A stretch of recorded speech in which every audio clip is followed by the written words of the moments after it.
I knew something was wrong the second I walked into the lobby and felt the silence hit me like a draft. Usually, Monday mornings at CorePath buzzed with caffeine and chaos. Project managers faking importance with their clipboards, interns sprinting with Starbucks trays, analysts whispering about who was sleeping with whom. But that morning, the air was different. Thicker, watchful. And then I saw it. At the security desk, pinned under the cheap plastic cover where they normally kept parking notices, was my face.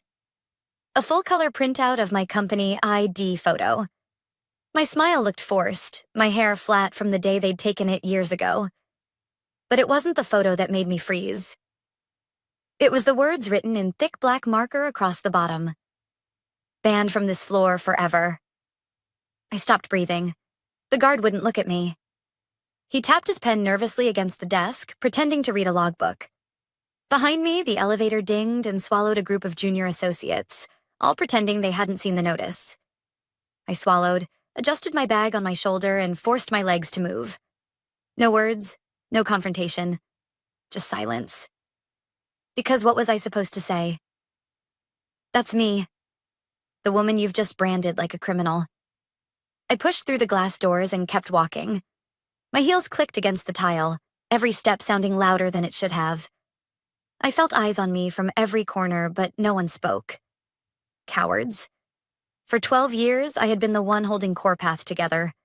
Not the ones giving TED Talk-style speeches at town halls. Not the culture guys who spent more time making vision boards than actual progress. Me, Mandy Lee, integration lead, compliance liaison, the one who made sure we didn't get shut down every time our executives tried to sprint through walls they didn't understand. And this was how they erased me. The humiliation was so sharp I could taste iron. They hadn't just fired me. They'd staged an execution. My face pinned like a wanted poster. Not employee, not person, just a warning. I walked out of the building without a word, the autumn air hitting me cold and raw. My phone buzzed with 2 unread emails from HR, subject lines dripping with finality. Exit protocol reminder and return of company assets. I didn't open them. Instead, I sat in my car, hands shaking, staring at the steering wheel like it might spin me back in time. 1 hour ago, I'd been reviewing the last set of compliance triggers for the CorePath Visenda merger, a $500 million deal plastered across every news site. I was the one who held the clearance certificate, the neutral witness authority. My name was on the federal filings, not Tate's, not Mallory's, mine. And now I was banned.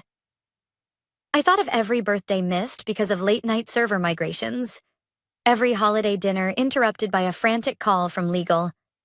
Every time I sat silently in meetings while men who couldn't even read the integration reports used my work to boost their LinkedIn profiles. For years, I had convinced myself it was worth it. Stability. Respect. A career that mattered. But staring at my face taped at that security desk, I realized the truth. I'd been invisible until they needed someone to blame. My phone buzzed again. Unknown number.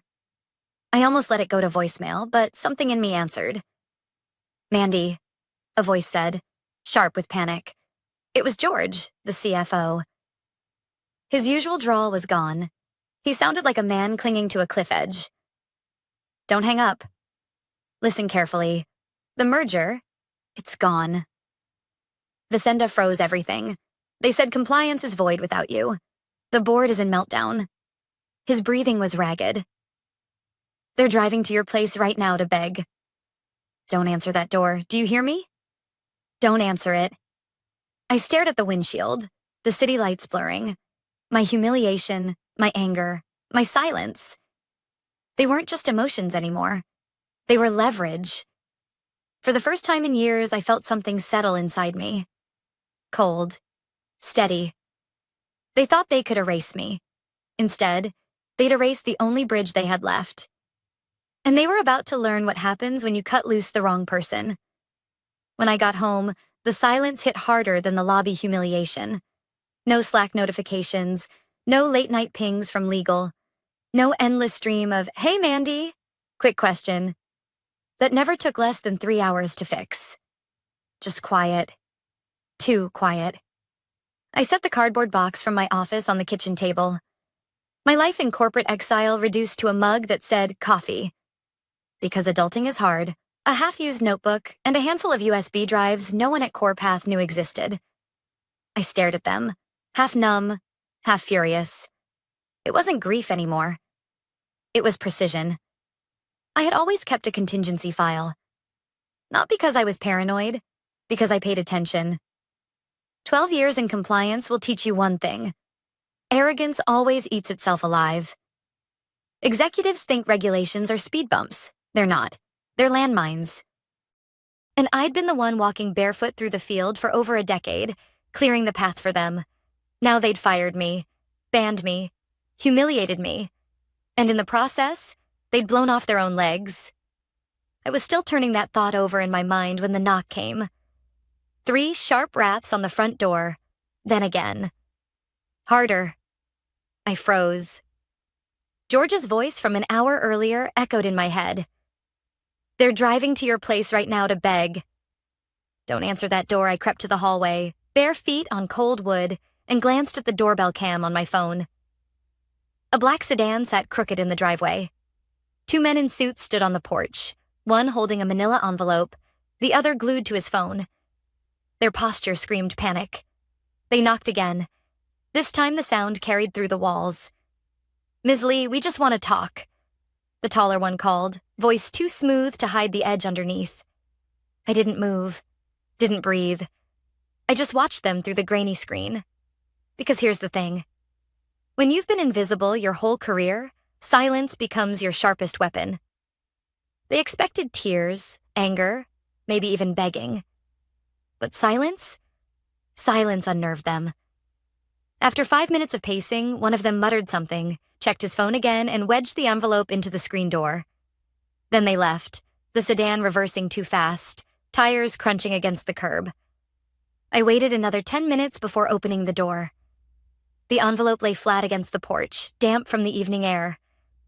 I didn't pick it up. I didn't need to. I already knew what it said. Apologies. Offers. Empty promises wrapped in corporate jargon. They still thought this was about my job, but they didn't understand. I wasn't playing for a seat at their table anymore. I had built the table. I had wired the locks. I had written the clauses they were now tripping over like blindfolded children. I poured myself a glass of water, sat back down at the kitchen table, and finally pulled the notebook from the box. Its cover was battered, corners bent, but inside my handwriting was neat, meticulous. On page 47, highlighted in angry red ink months ago, was Clause 12B. Termination of the named liaison without formal substitution and recertification voids compliance status and suspends acquisition standing plain English. Fire me without replacing me, and the $500 million merger becomes a legal paperweight. I traced the words with my finger, letting the reality sink in. They hadn't just humiliated me. They'd detonated their own future. My phone buzzed again. A text from Kyle, my old assistant. "Everyone's freaking out. Did you hear something? Legal is blaming finance. Finance is blaming HR. What's Clause 12B? I stared at the message, my lips curving into something between a smile and a grimace. For years, I'd carried the weight of their ignorance, their arrogance, their laziness. Tonight, for the first time, it wasn't my burden anymore. I typed a reply slowly, deliberately. Check the protocol. Page 47, then hit send. No explanation, no hand-holding, just the fuse. I set the phone down and leaned back in my chair. Outside, the sedan was gone, but I knew it wouldn't be the last visit. Desperation has a way of circling back. But tonight, the house was quiet, and I finally felt something I hadn't in years. Control. They thought they'd banned me from their floor forever. What they didn't realize was that I had already taken the ground out from under them, and the fall had only just begun. By Tuesday morning, the cracks were showing. I didn't have to guess. I could hear it through the grapevine. My phone buzzed nonstop, not with calls I intended to answer, but with texts, screenshots, whispers forwarded from people still inside CorePath. The first was from Kyle. "Emergency all hands. CFO looks like he hasn't slept. Tate keeps saying it's just a technical glitch." But legal is yelling it's a compliance void. People are whispering about you. I almost laughed. For 12 years, I'd been invisible. Mandy in integration. The one who kept the plumbing from exploding while the executives posed for LinkedIn photos. Now suddenly my name was on everyone's lips. Not out of respect, but fear.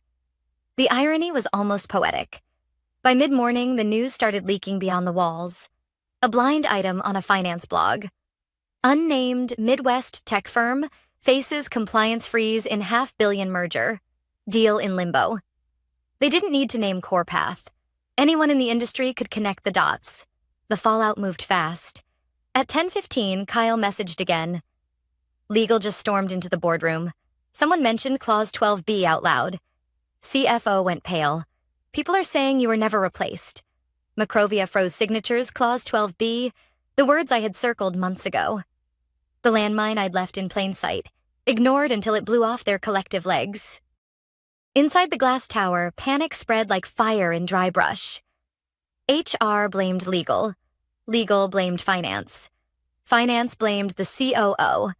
And all of them quietly blamed me. The woman they had erased with a Sharpie scrawl at the security desk. Meanwhile, I sat at my kitchen table in sweatpants, pouring almond milk into my cereal, watching it unfold in real time. At 11:04, George, the CFO, finally called again. I didn't pick up, but his voicemail landed in my inbox seconds later. His voice was high, desperate. Mandy, please, this isn't what it looks like. We just need a quick conversation, off the record. We can fix this. You know how much is riding on this merger. Just call me back. Please, I deleted it without listening twice. Because here's the thing. This wasn't a hiccup. It wasn't a bug. It wasn't even revenge. It was mechanics. You remove the keystone, the arch collapses. Basic physics. And I wasn't about to step back in and hold up their cathedral of arrogance. Not for free. Not ever again. By noon, the panic had legs. Kyle messaged again, faster this time, his typing full of nervous energy. They're saying Macrovia won't accept interim replacements. Everyone's screaming about your name still being on federal filings. Someone dug up your last clearance letter. It's everywhere now. HR says it's a temporary delay, but nobody believes them. Tate looks like he's going to faint. I closed my eyes for a moment, picturing it. The executives who had dismissed me as legacy support now pacing boardroom carpets, sweating through their suits, desperately Googling the very protocols I'd written.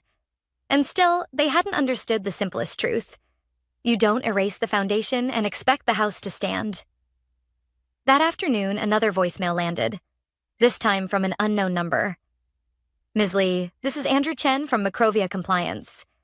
We've reviewed the documents and noticed your name listed as liaison on all filings. Can you confirm whether you're still authorized under CorePath employment? It's urgent we clarify this. His tone was professional, clipped. But underneath, I heard the tremor of a man who knew $500 million hung on my next sentence. I didn't call back. Not yet. Instead, I walked to the hallway closet and pulled out the fireproof box I'd hidden behind a stack of winter coats. Inside were labeled folders. Legal, protocols, contingency. My handwriting, neat and deliberate, stared back at me. I flipped to the tab I knew by heart. Clause 12B, highlighted again. My signature at the bottom of every page, stamped with dates no one could erase. It wasn't paranoia. It was foresight. I had built the system to protect the company, but I had also built it to protect myself. Because after years of watching arrogance eat through compliance like acid, I knew the day would come when they'd decide I was optional. And when that day came, I'd be ready. By evening, the headlines grew bolder. CorePath Vicenda deal stalled amid compliance dispute. The words hit the finance feeds like a dropped grenade. Stockholders started asking questions. Investors whispered about exit strategies. And inside the tower, I knew the boardroom tremors had become earthquakes. At 7:45, Kyle sent one last text before going silent. People are saying this is all because of you.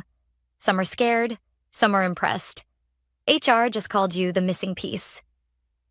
I don't know what to believe, but whatever you did, it's working. I stared at the message for a long time before setting my phone down.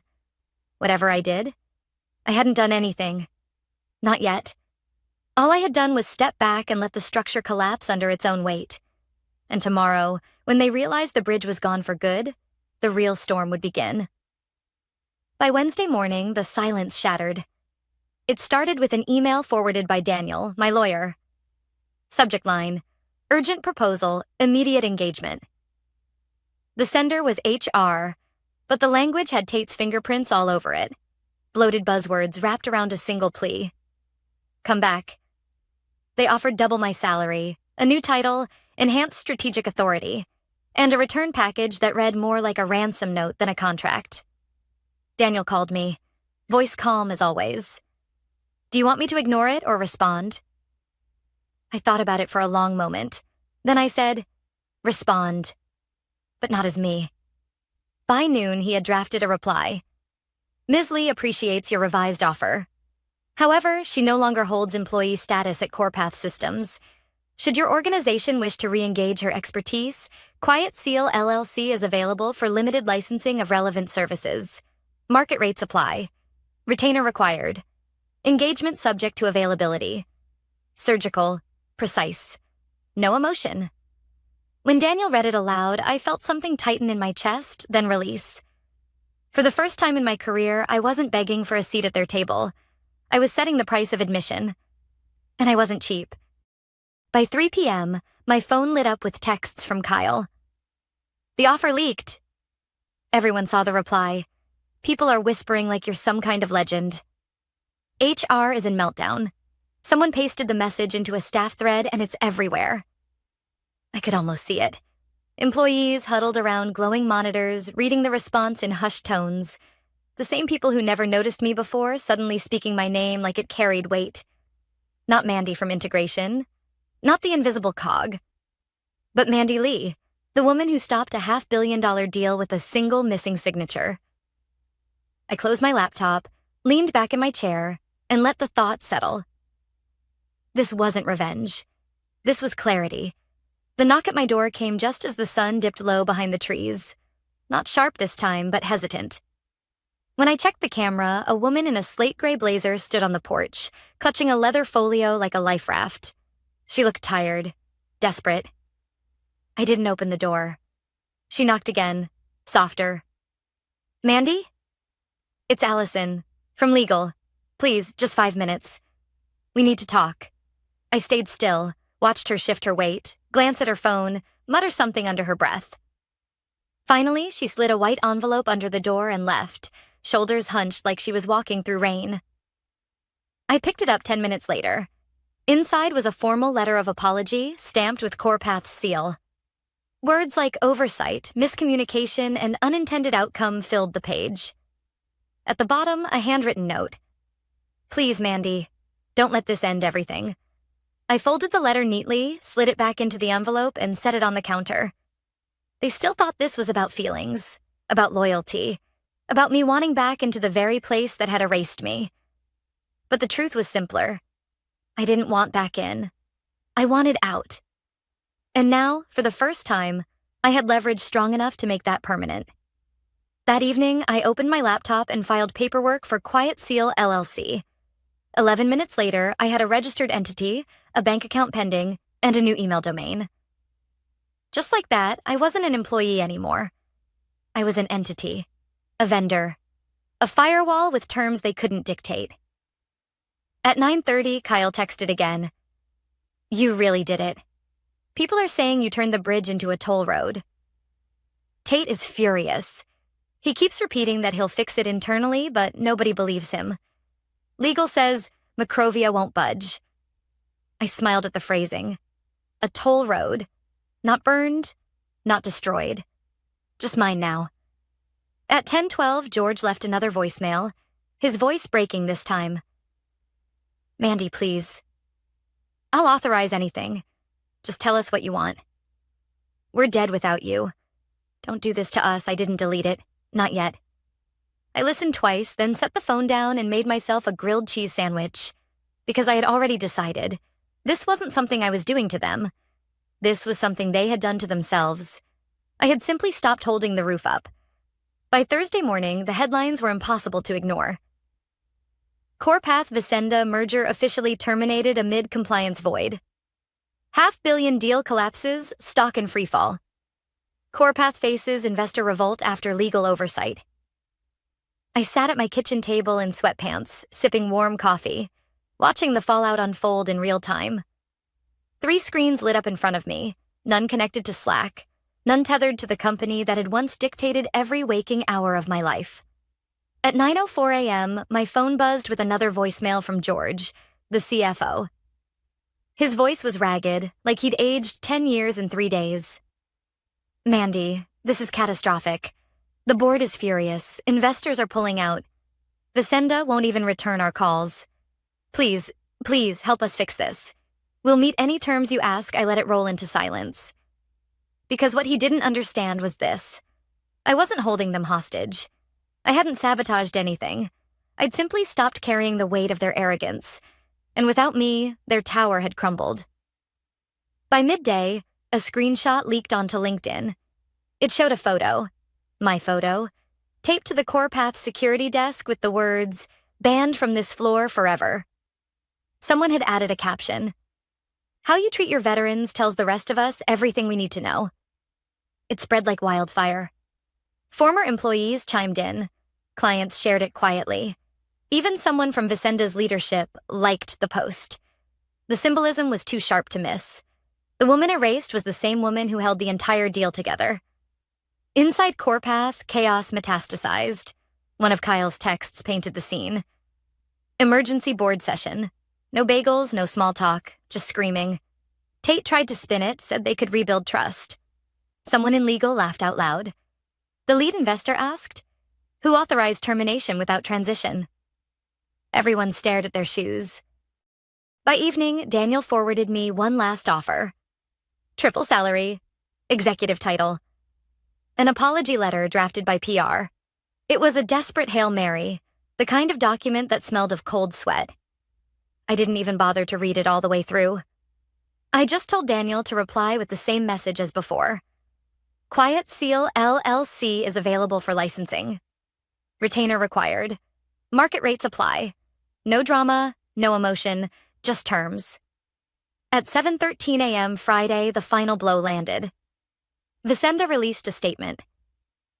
Due to unresolvable compliance discrepancies and personnel irregularities, Visenda Group has terminated acquisition proceedings with CorePath Systems. We wish all parties well. 4 sentences.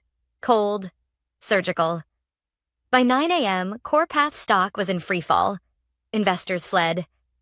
The CFO resigned mid-call, citing family reasons. HR bled staff in waves. And Tate, the man who had strutted into all hands with startup cult energy, reportedly left the building through a side exit, face pale, suit wrinkled, swagger gone. And me? I didn't go back. Not even when another courier left a velvet box on my porch that afternoon. Inside was a simple note, handwritten on Visenda stationery. Next time, they'll know who built the bridge. RM, CEO, Visenda Group. No pitch, no offer, just recognition. The kind that doesn't come with confetti, but lands like a gavel. I placed it on my bookshelf between the merger binders and Quiet Seal's incorporation papers. Because by then, Quiet Seal LLC wasn't just an idea. It was alive. My inbox pinged with contracts. 2 new clients. One of them was CorePath itself. They didn't want to, but they had no choice. They needed the very infrastructure they had once dismissed as legacy. And now, I controlled the keys. I charged them 4 times the original rate. They didn't complain. They knew better. That evening, as the sun spilled through the blinds, I sat at my new desk, the air smelling of fresh pine instead of burnt coffee. My fingers wrapped around a warm cup, the velvet box catching the light on the shelf. The phone buzzed again. A new email. Subject? Respectfully requesting your terms. I smiled, let the coffee sit on my tongue for a moment, then swallowed. They thought they had banned me, erased me, made me a ghost. But in the end, I wasn't chasing anymore. I was the terms.